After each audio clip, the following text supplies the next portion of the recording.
Bonjour, voici une capsule pour vous montrer comment insérer un hyperlien dans un document, que ce soit Word, PowerPoint, Excel, c'est toujours le même principe. Alors, je vais aller chercher un lien. Donc, je m'étais préparé évidemment pour les besoins de la capsule.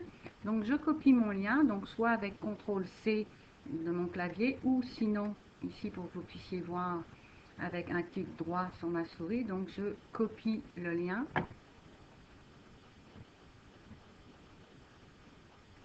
Je vais dans mon document. Je fais coller. Alors, première façon de faire qui est très simple pour activer un lien. Pour l'instant ici, voyez-vous, si je clique, si je passe ma souris dessus, il n'y a rien qui me dit que le lien est actif. En me positionnant à la fin et en faisant Enter sur mon clavier, donc la touche Entrée ou Enter, mon texte devient en surligné. Regardez, si je passe ma souris, le lien a été activé. Donc simplement en faisant Entrée ou Enter sur mon clavier, ça active le lien.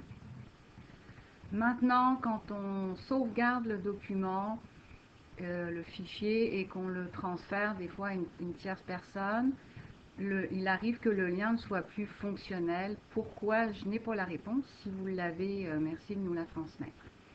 Donc l'autre façon est donc je vais toujours cliquer droite sur ma souris. Donc tout à l'heure j'ai fait coller. Là je vais aller cliquer sur lien hypertexte. Là j'ai une fenêtre qui s'ouvre. Alors ici, on a deux cases qu'on doit remplir, texte à afficher et adresse. Donc, je vais choisir d'entrer tout de suite mon adresse. Vous allez comprendre pourquoi je commence par la deuxième case. Donc, je fais coller, mon lien se colle et automatiquement, il se copie aussi dans le texte à afficher. Donc, c'est d'une pierre deux coups, si je peux m'exprimer ainsi. Je fais OK, mon lien est intégré et d'office il est activé parce que j'ai choisi la fonction hyperlien. La deuxième façon de faire ça, donc pour les liens à intégrer dans les listes de références, dans votre bibliographie, c'est cette fonction qu'il faut utiliser. Je vais vous montrer maintenant une autre façon de faire qui est très pratique quand on fait une présentation dans un PowerPoint par exemple.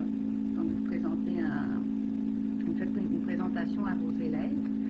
Donc, on prend la même fonction.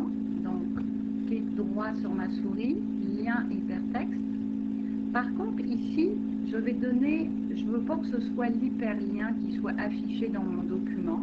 Je veux qu'il soit cliquable, mais que ce soit quelque chose de plus imagé ou de plus parlant.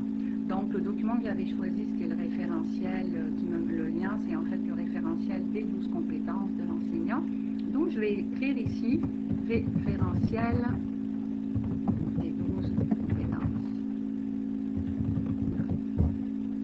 Et adresse, je vais copier mon lien. Voilà, je fais OK. Et regardez ce qui se passe. C'est mon titre que j'ai donné à mon lien qui s'affiche. Référentiel des 12 compétences. Et si je passe ma souris dessus, voyez-vous la petite boîte qui s'ouvre. Donc ça me dit que mon lien est effectivement cliquable. Hein, le contrôle plus clic pour suivre le lien. Et j'ai l'adresse du lien qui est là, qui est présente. Voilà. Donc ça pour faire, quand on fait une présentation, c'est bien pratique. On peut mettre un mot-clé, on pourrait même mettre une image, mais c'est pas l'objet de cette capsule présentement. Voilà. Alors voilà pour insérer